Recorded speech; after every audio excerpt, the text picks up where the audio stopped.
Everyone, welcome back to my channel. আমার ওঠা পড়ার গল্পে তোমাদের সবাইকে জানাই অনেক স্বাগত আর অনেক ভালোবাসা।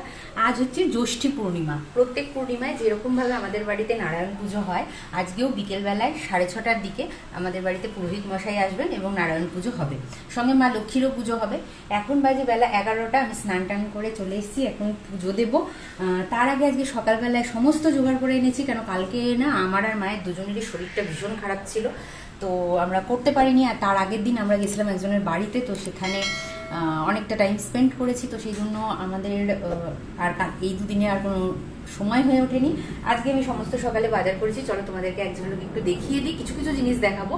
আর তারপরে আমাকে পুজো পাঠ দিয়ে উঠে একটু যেতে হবে বাইরে। যেতে কেন হবে, কেন আমি মিষ্টি দইটা আনতে ভুলে গেছি, সেটা আমাকে আনতে হবে। তো চলো এখান থেকে ব্লগটা শুরু করছি। আজকে পুজো পাঠ দিয়ে আই থিঙ্ক তোমাদের ব্লগটা ভীষণ ভালো লাগবে, তাই না স্কিপ করে দেখার একটা অনুরোধ থাকলো। সকালবেলায় যে দেখো আমি আটা নিয়ে এসেছি, কলা, তারপরে সমস্ত ধরনের ফল এখানে আনা আছে, সিন্নির জন্য নারকেল এনেছি। তো মোটামুটি ফুল টুল সমস্ত কিছু দিয়ে আমার জোগাড় করা হয়ে গেছে। এবার চলো বাড়ির পুজোটাকে দিয়ে নিই। হরির পুজো করব অথচ হরের পুজো করব না, তাই আবার হয় নাকি? তাই জন্য সর্বপ্রথমে আমি হরের পুজো অর্থাৎ দেবাদিদেব মহাদেবের পুজো করে নিচ্ছি। যেই সময় আমার জীবনে অনেকটা প্রতিকূল সময় চলছিল, সেই সময় জানো তো আমি এই হরি এবং হর দুজনকেই ডাকতাম, এবং দুজনেই কোথাও যেন আমার ডাকে সাড়া দিয়েছিল। তাই তুমি যদি আমাকে জিজ্ঞেস করো যে সায়নী, তোমার প্রকৃত বন্ধুকে বা তোমার সবথেকে ভালো বন্ধুকে, তাহলে আমি বলবো যে ঈশ্বর ছাড়া আর কেউই আমার ভালো বন্ধু না। আমার যাবতীয় দুঃখ কষ্ট সব কিছু আমি আমার ঈশ্বরের চরণেই সমর্পণ করি। যদি কোনো সময় চোখের জল ফেলতেও হয়, আমি তার সামনেই ফেলি, অন্য কারোর সামনে নয়। যাই হোক, আজকে দেখো অনেক সুন্দর সুন্দর কিন্তু ফুলমালা আমি আজকে পেয়েছি। আর আমার নারায়ণের জন্যও কিন্তু আমি দুটো শ্বেতপদ্ম পেয়েছি। আজকে ফুলের দামটা একটু চড়া ছিল বটে, কিন্তু যাই হোক তাদের কৃপায় আজকে আমি সব কিছুই জোগাড় করতে পেরেছি। আর অনেক দিন ধরেই মনোবাসনা ছিল এই ধরনের একটা সুন্দর জুঁই ফুলের মালা আমি আমার মা লক্ষ্মীকে পরাবো। তো আজকে দেখো এত সুন্দর একটা জুঁই ফুলের মালা আমি পেয়েছি, আর এই গোটা গন্ধে না ঘরটা পুরো সুবাসিত হচ্ছিল। তো সুন্দর করে মা লক্ষ্মীকে সাজিয়ে নিলাম, আর এখানে নারায়ণের পায়েও আমি শ্বেতপদ্ম আর তুলসীপত্রটা দিয়ে দিলাম। মা লক্ষ্মীকে যত সুন্দর করে সাজাবে, দেখবে তাকে দেখতে যেন আরও বেশি সুন্দর লাগে। মেয়ে তো আমাদের এমনিই সুন্দর, তাকে সুন্দর করে সাজালে আরও সুন্দর লাগে। এখানে ফল মিষ্টি দিয়ে ঘরের পুজোটা সারার পরে তোমাদেরকে একটু করে আমি দেখিয়ে দিলাম। জানো তো, মনে মনে অনেক ইচ্ছে আছে, যখন একটা বাড়ি হবে তখন সুন্দর করে একটা মন্দির তৈরি করব। সেই মন্দিরে আমি বেশ বড় বড় বিগ্রহ রাখবো, দেখতে যাতে ভীষণ ভালো লাগে। আর তাদেরকে প্রত্যেক দিন সুন্দর সুন্দর ফুলমালা, শৃঙ্গার সমস্ত কিছু করব। তাদের জন্য সব ধরনের জামা কাপড়ও কিনে আনবো। তো যাই হোক, এইভাবেই আমি আজকে পুজোটা সারলাম। তো বন্ধুরা, এখন আমি যাচ্ছি দই নিতে। আমার তো পুজো পাঠ হয়ে গেল। চলো, বাইরেটা ভীষণ মেঘ করেছে, যদি বৃষ্টি আসে ভালো বৃষ্টি হবে। তো চলো আগে নিয়ে আসি। ও টিপ টিপ করে বৃষ্টি পড়ছেও। তো চলো আগে নিয়ে আসি, তারপরে এসে কথা বলছি। বন্ধুরা, দেখতে দেখতে বেজে গেল 4টে। এখন আমি ঠাকুর পুজোর জোগাড়গুলো করবো, মানে সত্যনারায়ণ পুজোর যে জোগাড়গুলো হয় সেগুলো করে নেব। আর পুরোহিত মশাই তো 6:30টার দিকে আসবে, তো জোগাড় টোগাড় করে আমি নিজে রেডি হবো। তারপরে এখন হাত পা ধুয়ে মানে শুদ্ধ বস্ত্র পরে চলে এসেছি। জোগাড়টা করে নিয়ে চলো, তোমরাও দেখতে থাকো। আর আমি আলপনা দেবো সবার প্রথমে। জানো তো, যে কোনো পুজোরই জোগাড় করতে আমার ভীষণ ভালো লাগে। আর আজকে আমি যখন নারায়ণ পুজোর জোগাড় করছিলাম, তখন হঠাৎ করেই আমার মনে পড়লো, আরে আজকে তো জ্যৈষ্ঠী পূর্ণিমা, আর কালকে জগন্নাথ দেবের স্নান যাত্রা, মানে খুব তাড়াতাড়ি আসতে চলেছে রথযাত্রা। বিগত 3-4 বছর ধরে মা তো রথযাত্রা ভীষণ সুন্দর করে সেলিব্রেট করছিল, আর আমিও এর আগের বছর থেকে জগন্নাথ দেবকে খুব সুন্দর করে সাজিয়ে গুছিয়ে বাড়িতে সুন্দর করে জগন্নাথ দেবের পুজো করতে শুরু করেছি। এই বছরও ইচ্ছে আছে যে তার পুজোটা খুব সুন্দরভাবে আমি সেলিব্রেট করব। মা তো বলছিল এবার কিছু ভোগও রান্না করে দেবে। তো যাই হোক, জগন্নাথ দেব যেরকমভাবে চাইবে তার পুজোর জোগাড়ও ঠিক সেইভাবেই আমরা করব। আর তারপরেই আসবে আমার মা বিপত্তারিণীর পুজো।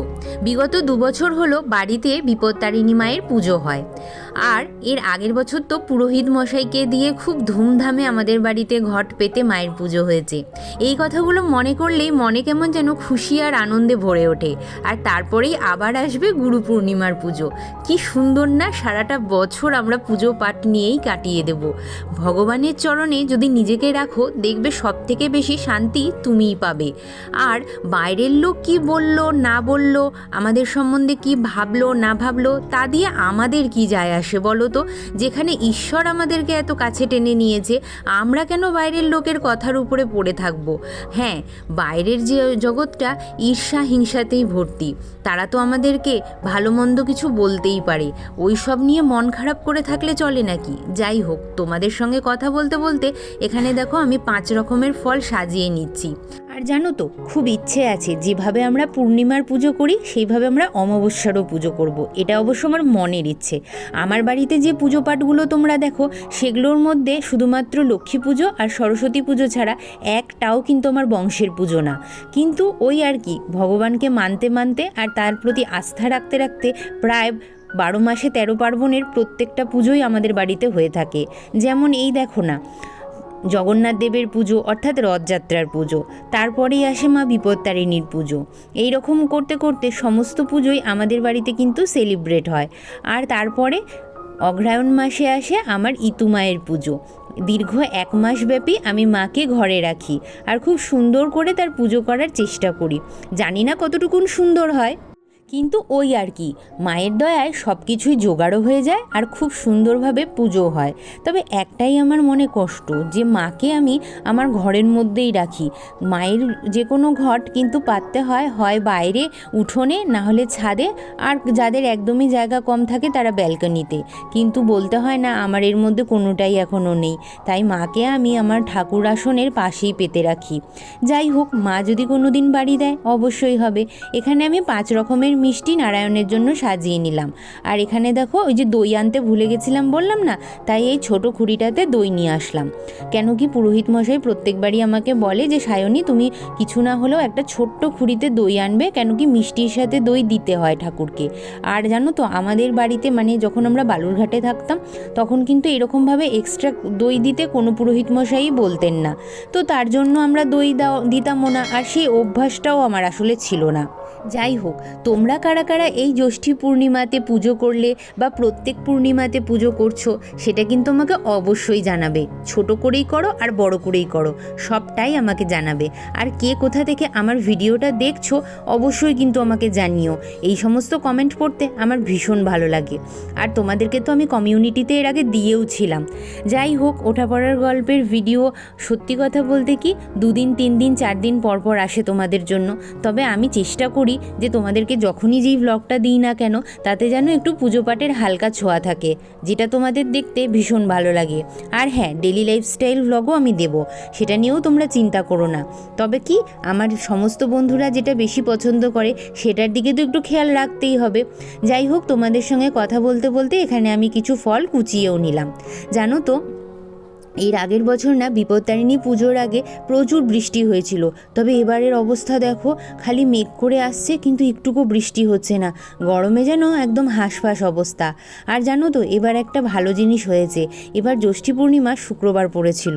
মা ওইদিকে বসে মা বৈভব লক্ষ্মী মায়ের পুজো করছিল। মায়ের পুজোটা শেষ হতেই মা কিন্তু সিন্নি প্রস্তুত করতে চলে গেছিল। চলো তোমাদেরকে একবার সমস্ত কিছুর চিত্রটা আমি দেখিয়ে দিই। আর এখানে দেখো, খেজুরের প্যাকেটটা আমি একদম ঘ্যাচ ঘ্যাচ করে বটি দিয়েই কেটে নিলাম। তোমরা কারা এরকমভাবে কাজ অল্প করার জন্য আমার মতন এই পদ্ধতিগুলো গ্রহণ করো অবশ্যই আমাকে কিন্তু জানিও। এগুলো করতে বেশ মজাই লাগে, তবে হ্যাঁ, হাতটা স্লিপ করে গেলে কিন্তু কাটারও ভয় থাকে। যাই হোক, এখানে আমি 5 রকমের ফল কুচিয়ে নিয়েছিলাম। আর তারপরে আমি এখানে সমস্ত জায়গাটা পুরোপুরি সাজিয়ে ওঠার আগেই পুরোহিত মশাই চলে এসেছিলেন, তাই পুরোহিত মশাই আসার পরের অবস্থাটা তোমাদেরকে দেখাচ্ছি। এখানে আমি সমস্ত কিছু জোগাড় জাগাড় করে নিয়ে তারপরে এই যে দেখো, লাল জামাটা পরে রেডি হয়ে গেছিলাম, তোমাদেরকে একবার দেখিয়ে দিলাম।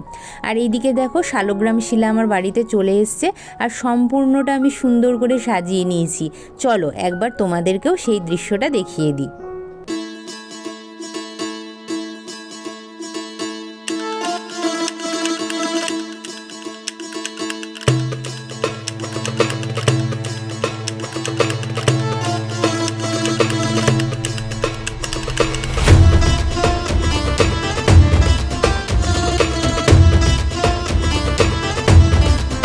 আমাদের পুরোহিত মশাই কিন্তু এদিক দিয়ে একদম খুব ভালো, সময়ের আগে তিনি চলে আসেন। এবার যেমন 6:30টার সময় আমাদের সময় ছিল, কিন্তু পুরোহিত মশাই 6টার সময়ই ঢুকে গেছিলেন। আর 6:23 একটা শুভ মুহূর্ত ছিল নারায়ণ পুজোর, ঠিক সেই সময়ই উনি পুজোয় বসেন। উনি আবার এসে আমাদের বাড়িতে কিন্তু ওয়েটও করেন। তো এটার জন্য আমার ওনাকে খুবই বেশি ভালো লাগে। আর উনি না কোনো কিছু দিয়ে কোনো কিছুকে বেঁধে রাখতে চান না। মানে আমি যদি বলি যে পুরোহিত মশাই এটা কি হতেই হবে, এটা কি নিতেই হবে, তখন উনি বলেন যে না, তোমার যতটুকুন সামর্থ্য তুমি সেইভাবেই পুজোর জোগাড় করবে। পুজোর শেষে হচ্ছিল আরতি। তো তোমরাও বন্ধুরা একবার আরতিটা দর্শন করে নাও।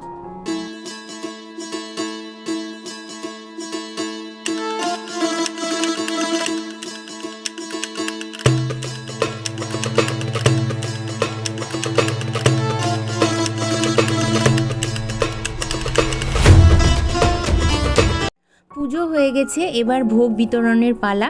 কেন কি তুমি বাড়িতে কিছু একটা পুজো করলে জানো তো কাউকে না দিয়ে খেতে ইচ্ছে করে না, তাই আমরা উপোসভঙ্গের আগেই সবাইকে ভোগটা বিতরণ করে দিচ্ছিলাম।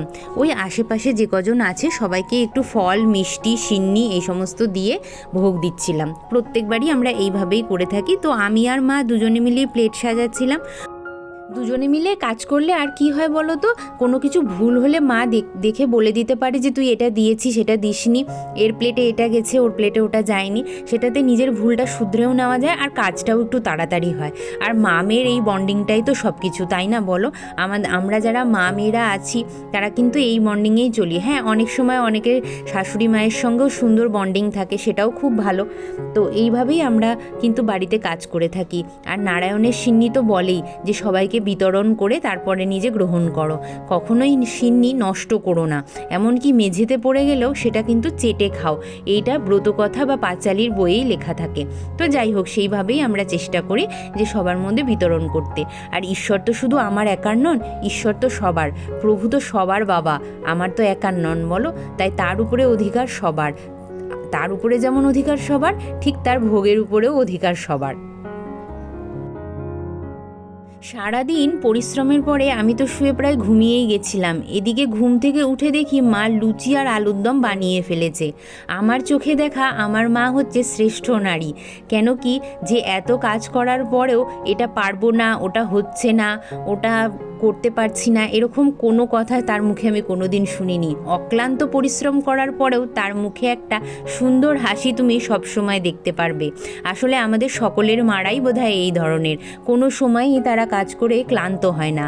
আর এদিকে লুচি আর আলুর দমের গন্ধটা এত সুন্দর ছড়িয়েছিল যে আমার ঘুম প্রায় ভেঙেই গেছিলো। আর খেতেও এটা খুব সুন্দর হয়েছিল।